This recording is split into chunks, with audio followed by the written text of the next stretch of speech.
بص شبه النحش ازاي وهو ماشي يا عم. وده هيعمل ايه ده؟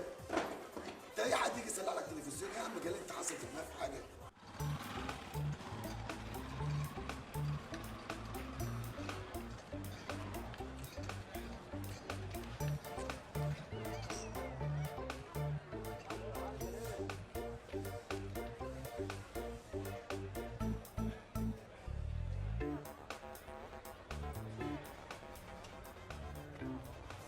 صباح الخير يا كبير.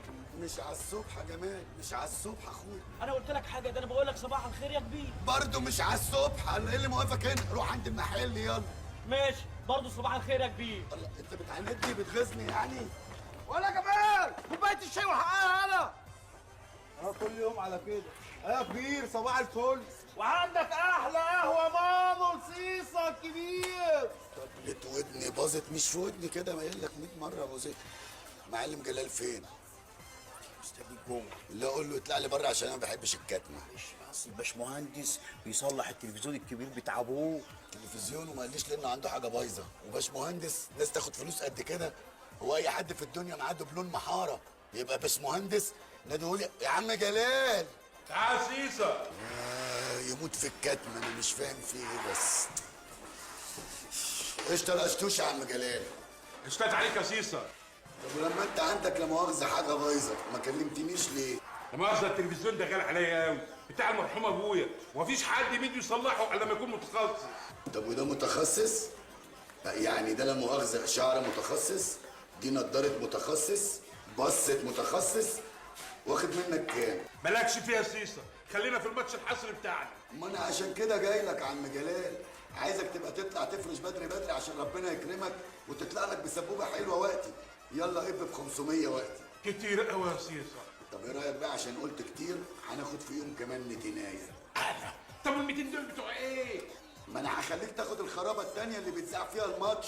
ما انت عارف الماتش انا واخده اكسكيوسيف للخرابات بتاعتنا بس والمنطقه شبرا فقط. خرابات التانية اللي هتذيع الماتش ده وحصري كمان.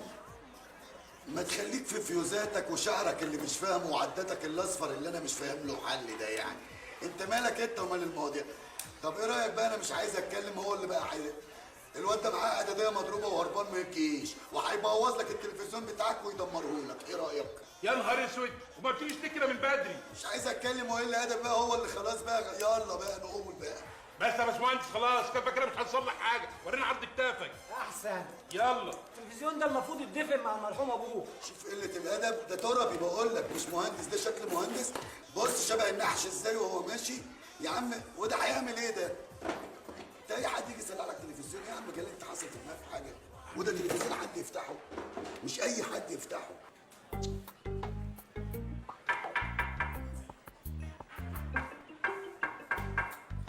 انت بتخبط عليه ليه؟ إيه يا عم جلال مالك في ايه؟ انا خبط على الجهاز كده اعرف بطن الشاشه فيها ايه؟ انت بتفهم في التلفزيونات والالكترونيات؟ طب خلاص خليك في شايك وطفلك وسيبني انا اشتغل يا عم.